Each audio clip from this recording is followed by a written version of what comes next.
Hello everyone, welcome back to my channel. आज मैं आपको यूनिट 4 का पार्ट 2 पढ़ा रही हूँ, व्यक्तित्व का। देखिए, अभी हम पाश्चात्य दृष्टिकोण के अनुसार व्यक्तित्व का वर्गीकरण पढ़ेंगे, जो आज का हमारा जो सब टॉपिक है।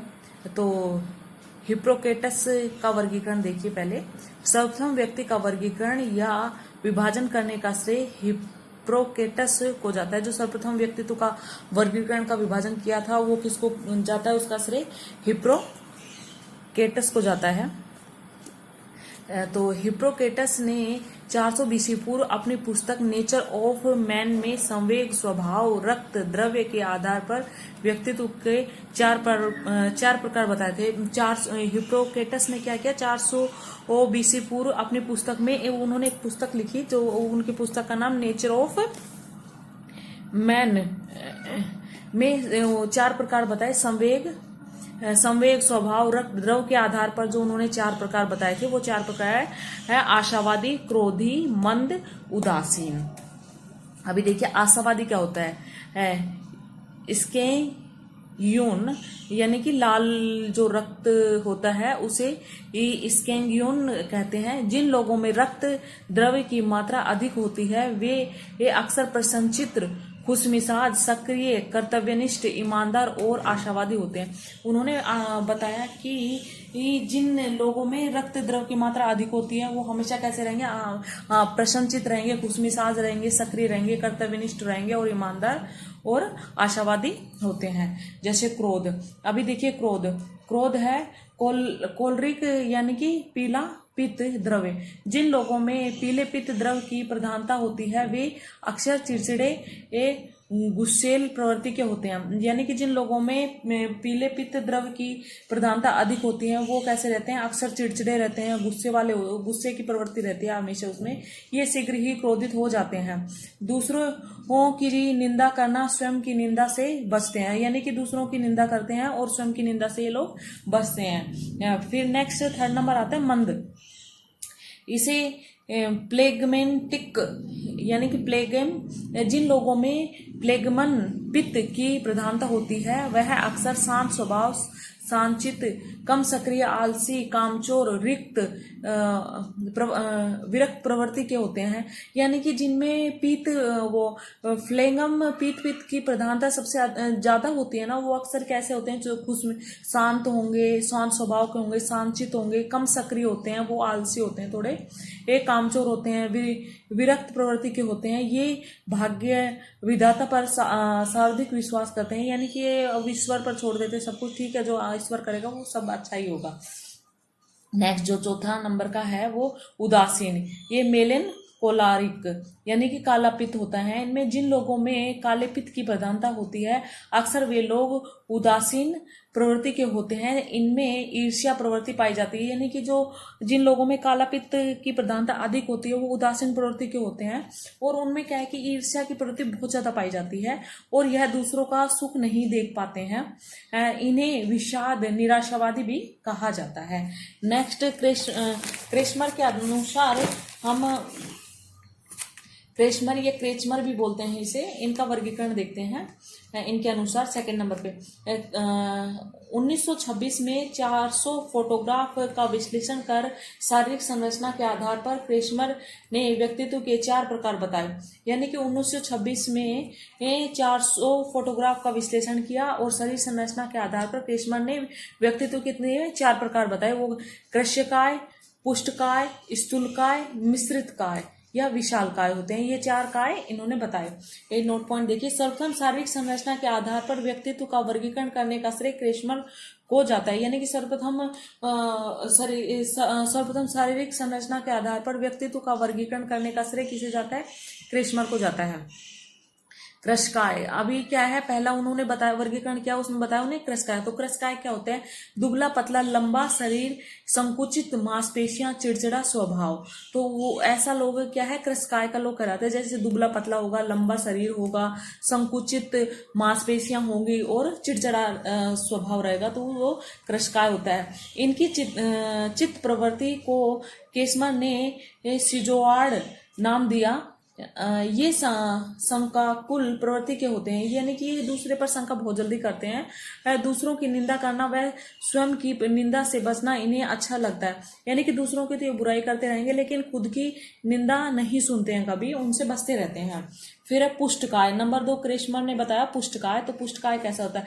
लंबा चौड़ा शरीर होता है, भुजाएं, लंबी भुजाएं, चौड़े कंधे, गठीला बदन, व्यायाम प्रिय, रोमांस प्रिय, खिलाड़ी प्रवृत्ति, उत्तेजित अवस्था, सक्रिय, उद्देश्य केंद्रित होते हैं। तो ये पुष्टकाय वाले व्यक्ति कैसे होते हैं? लंबे चौड़े, लंबा चौड़ा इनका शरीर होते हैं, लंबी भुजाएं होती हैं, चौड़े कंधे होते हैं, गठीला बदन होता है, व्यायाम प्रिय होते हैं, रोमांस प्रिय भी होते हैं। ये एक खिलाड़ी प्रवृत्ति के होते हैं, उत्तेजित अवस्था, सक्रिय, उद्देश्य केंद्रित होते हैं। पुष्टकाय व्यक्तित्व के लोगों की चित्त प्रवृत्ति स्वभाव को क्रेशमर ने साइक्लोआड नाम दिया। तो उन्होंने पुष्टकाय को क्या नाम दिया? साइक्लोआड नाम दिया। अभी नेक्स्ट क्रेशमर ने बताया स्थूलकाय। स्थूलकाय देखो क्या होता है? भारी भरकम शरीर, मोटा पेट, खाने पीने की शौकीन, मस्त मौला, असामाजिक प्रवृत्ति, खुश मिजाज। तो इन सब को क्या बताया? स्थूलकाय बताया उन्होंने। भारी भरकम शरीर हो, मोटा पेट, खाने पीने के शौकीन हो, मस्त मौला हो, सामाजिक प्रवृत्ति को, तो उनको क्या बताया उन्होंने? खुश मिजाज बताया। क्रेशमर ने ये स्थूलकाय प्रवृत्ति के लोगों की चित्त प्रवृत्ति स्वभाव को साइक्लोआड बताया। क्रेशमर ने बताया कि स्थूलकाय की प्रवृत्ति होती है लोगों को चित्त प्रवृत्ति स्वभाव को साइक्लोआड बताया। अब ये मिश्रित काय, विशालकाय, इसमें 3 प्रकार की विशेषताएं पाई जाती हैं, कृशकाय, पुष्टिकाय और मिश्रित काय। मिश्रित काय में 3 प्रकार की जो बताई, कृशकाय, पुष्टिकाय और मिश्रित काय। अभी हम थर्ड वर्गीकरण देखें, WH सेल्डन का वर्गीकरण। WH सेल्डन ने 1940 में 400 फोटोग्राफ का विश्लेषण कर शारीरिक संरचना के आधार पर व्यक्तित्व को 3 प्रकार में बताया। सेल्डन ने 1940 में 4000 फोटोग्राफ का विश्लेषण कर शारीरिक संरचना के आधार पर व्यक्तित्व को कितने प्रकार? 3 प्रकार बताए। फर्स्ट है लंबाकृतिक, सेकंड है आयताकृतिक और गोलाकृतिक। तो अभी लंबाकृति क्या होती है वो देखिए। दुबला पतला लंबा शरीर, छोटे कंधे, चिड़चिड़ा स्वभाव, दूसरों की निंदा करने वाला। यानी कि दुबला पतला रहेगा, लंबा शरीर रहेगा, छोटे कंधे रहेंगे, चिड़चिड़ा उसका स्वभाव रहेगा और दूसरों की हमेशा निंदा ही करता रहेगा, तो इसे लंबा आकृति ये बोलते हैं। नोट पॉइंट है, WH सेल्डन ने लंबा आकृति व्यक्तियों के लोगों की चित्त प्रवृत्ति स्वभाव की सेरिब्रोटोनिया नाम दिया। ये एकांत प्रिय, लज्जाशील, संकोचित प्रवृत्ति के होते हैं। आपात आकृति कैसी होती है? लंबा चौड़ा शरीर, सेकंड नंबर का आपातकृति थी। लंबा चौड़ा शरीर, गठीला बदन, व्यायाम प्रिय, रोमांस प्रिय, खिलाड़ी प्रवृत्ति के होते हैं। इनमें आक्रामकता, दृढ़ निश्चय की प्रवृत्ति। जो आपात आकृति के लोग होते हैं उनमें क्या है कि दृढ़ निश्चय की अधिकता देखने को मिलती है। नोट पॉइंट है, WH सेल्डन ने इनकी चित्त प्रवृत्ति को सोमेटोटोनिया नाम दिया। उन्होंने जो इस प्रकार इस आकृति के लोग थे उसे उन्होंने क्या किया? सोमेटोटोनिया। और गोलाकृति को देखिए। गोलाकृति भारी भरकम शरीर, मोटे पेट, खाने पीने के शौकीन, मस्त मौला, प्रसन्नचित, हंसमुख, सामाजिक स्वभाव को। ये कि भारी भरकम उनका शरीर होता है, मोटा पेट होता है, अच्छे खाने पीने वाले होते हैं, खाने के बहुत शौकीन होते हैं, मस्त मौला होते हैं, हमेशा क्या रहते हैं वो प्रसन्न रहते हैं, हंसमुख रहते हैं। और जब हंसमुख रहेंगे, प्रसन्नचित रहेंगे तो समाज प्रिय भी होंगे, समाज के में अच्छे घुलने मिलने वाले भी। इन्हें घूमना फिरना बहुत अच्छा लगता है। WH सेल्डन ने गोलाकृति लोगों की चित्त प्रवृत्ति या स्वभाव को विसरोटोनिया नाम दिया। अभी नेक्स्ट सेल्डन का वर्गीकरण देखिए। सेल्डन का वर्गीकरण, सेल्डन ने शारीरिक गुणों के आधार पर व्यक्ति को 4 प्रकार बताए। प्रमस्तिष्कीय प्रकार यानी कि सेरिब्रल टाइप, दुबला पतला लंबा शरीर, डिंग डोल वाला शरीर जो हो उसे प्रमस्तिष्क प्रकार बोलते हैं, सेरिब्रल।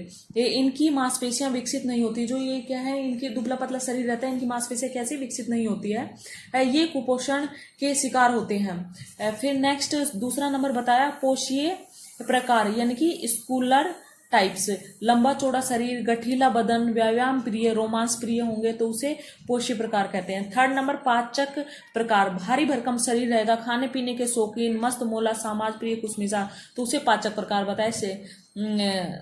नेक्स्ट श्वसन प्रकार, इसमें तीनों प्रकार के वर्गीकरण का समावेश होता है। इसमें तीनों के लक्षण पाए जाते हैं, प्रमस्तिक प्रकार, पेशी प्रकार और पाचक प्रकार, तीनों श्वसन प्रकार का उसे व्यक्ति बोलेंगे। भायलों का वर्गीकरण, भोयालों का वर्गीकरण 1909 में सेस्टर के वर्गीकरण को विकसित किया तथा शरीर के शारीरिक गुणों के आधार पर ही व्यक्तित्व के 3 प्रकार बताए उन्होंने। माइक्रोस्पोलोनिक यानी कि दुबला पतला, लंबा शरीर, संकुचित मांसपेशियां होते हो तो उसे माइक्रोस्पेलोनिक बोलते हैं। माइक्रोस्पाल्नाकिक, इनका मांसपेशियां अत्यधिक मजबूत होती है तथा इनका बदन गठीला होता है, ये सेबदार चेहरा होता है। फिर है मैक्रोस्पालोनिक, इनका भारी भरकम शरीर होता है, मोटा पेट होता है, खाने पीने के बहुत शौकीन होंगे, रोमांस प्रिय होंगे, खुशमिजाज होंगे और सामाजिक